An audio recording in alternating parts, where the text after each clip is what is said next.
G'day guys, welcome back to our final module for Instagram influencer marketing. We're going to be looking at hints and tips. So I'm going to give you my top 10 tips for influencer marketing. Sounds a bit cliche, I know, top 10 tips.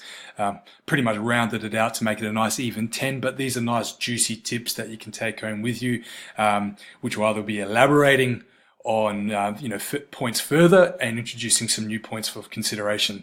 So hints and tips. Tip 1, don't always look for the profiles with the high followers. I explained this to you before. Just because they've got a high amount of followers doesn't mean they're the best influence to work with. Reasons that we explained. They could be fake followers. High followers doesn't necessarily mean high engagement.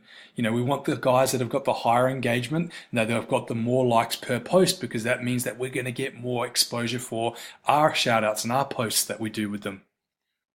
Tip 2, it's better to offer products than payment where possible. Okay, so again, obviously, we've already paid for these products. So if we can give them products in lieu of payment, it's going to be better for us. Now, like I said, that's not always going to be the case, especially with those higher end influencers. They're going to want cash. So it's up to you guys to get out your negotiating skills and see what agreements you can come up with. Maybe you can meet them halfway with some of the guys, offer them a little bit of money and the products. Tip 3, create specific trackable links via Google Analytics URL Builder for UTM parameters. Okay, there's a typo there, but you know what I mean.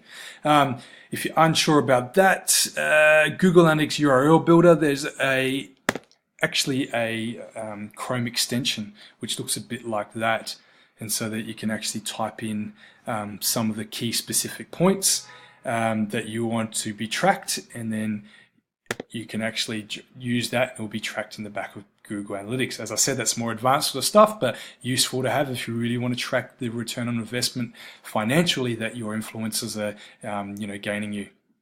Tip 4, ask for 24-hour shout price and then negotiate 4 times 6-hour shout price. So what that means is that, if an influencer is saying, hey, these are my prices, this is my price for a 24-hour shout. And yes, unfortunately with influencer marketing, they charge you by the hour or the time frame. So it's not like, here's a lifetime post. Most of them, especially the bigger guys, they will say, hey, listen, it costs X amount of dollars for a post for 2 hours, X amount of posts for me to keep up a post for 4 hours, 6 hours, 24 hours. Now, as Instagram goes and how the algorithm works, the effectiveness of the post is actually within the first few hours, because that's when their fans and followers are actually going to see it, and then it sort of gets lost in the works. So a 24-hour post is not as useful as a shorter duration post, because basically, they'll put up other posts in that period and it sort of gets lost in their feed.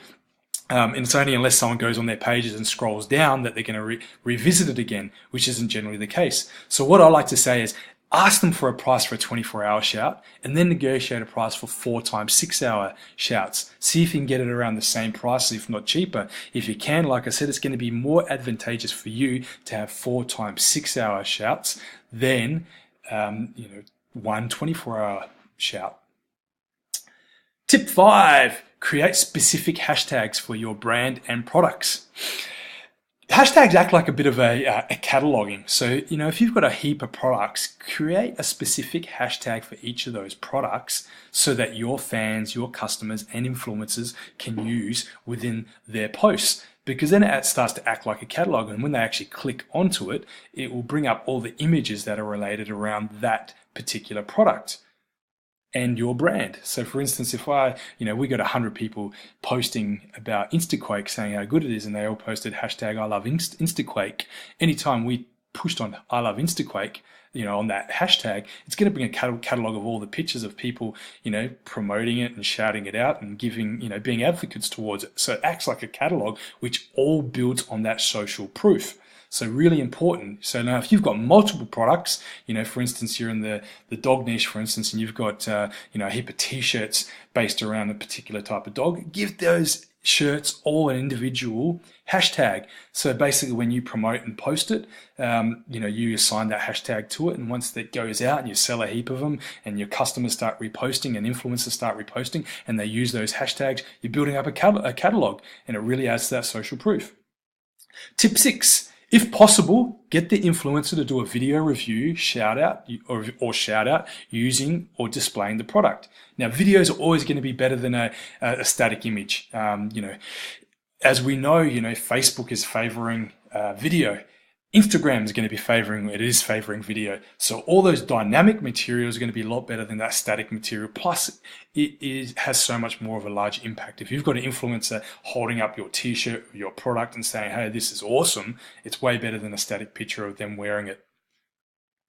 Tip 7, if possible, secure a cheaper monthly rate for regular shoutouts. So if you get onto an influencer that you work with and you're doing really, really well and you're getting a good result from, negotiate something that's a little bit more long-term with them. Say, hey, listen, are you willing to do, a shout out a week or 2 shout outs a week, and I'll pay you a monthly fee for, us working together at a cheaper rate, obviously. So you can sort of lock them in and really start to build that relationship with them. And, they're getting a continual income from you paying them for shouts, and you're getting a great result from this influencer giving you those continual shouts.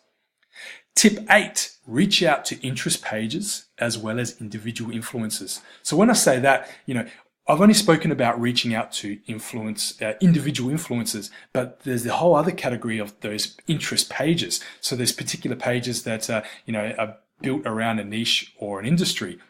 So for instance, one that, we've used or that is quite big out there, it's got like 2.7 million fans and followers, is Instagram bodybuilding. They're massive and, they get a large amount of engagement. They've got a large amount of followers and they're perfect to reach out to and, get a shout out of. Now, obviously that might cost you a little bit, but again, it comes back down to the negotiation skills. And, and also you got to think as well, a lot of these pages quite often aren't run by businesses. We might have this conception that they're run by businesses, but they're only run by individuals like you and I, or, if not, sometimes quite younger as well, because that Instagram, it started off with the younger guys, showing, posting pictures and doing things like that. So, don't be afraid just to reach out to them and you start that engagement with them. Start that conversation with them. You never know. You don't know until you ask. Tip 9, cross-promote with other non-competing complementary brands. So the way that a lot of Instagram influencers build up their pages is by getting shout-outs by other large influencers, within Instagram. So we can do the same with our businesses. So if we've got another business that we've identified that's within the same niche, but offers a non-competing product, hey, how about you guys give each other shout outs? How about you guys swap products, give them a little bit of your product, they give you a little bit of your products, whatever it may be, and you run a competition or you run a giveaway or, you cross-promote each other's products across your pages. And it's a way of reaching out to their audience and they're reaching out to your audience. So that's a really good strategy. And in a bigger business, we call it strategical alliances. Okay. But in this, we just call it, cross-promoting with other non-competing complementary brands. So it's a really powerful thing for you guys to consider as well. And tip 10, as cliche as this sound, this is a numbers game, ABT, always be testing. Try different things. If your first script didn't work, you didn't get a good response, change it up a bit. Try different influencers, try outside your niche, think outside the square a little bit, always be testing, give stuff a go. It's a matter of just getting in there and giving it a crack. Okay, guys, hope that helped you with influencer marketing. There's a lot more that we can also touch on, but I think this is a good foundation for you guys to work off and get stuck into with Instaquake and really build up, your brand, build up your awareness within influencer marketing and those social media platforms. I'm David Hobdell. Thank you very much.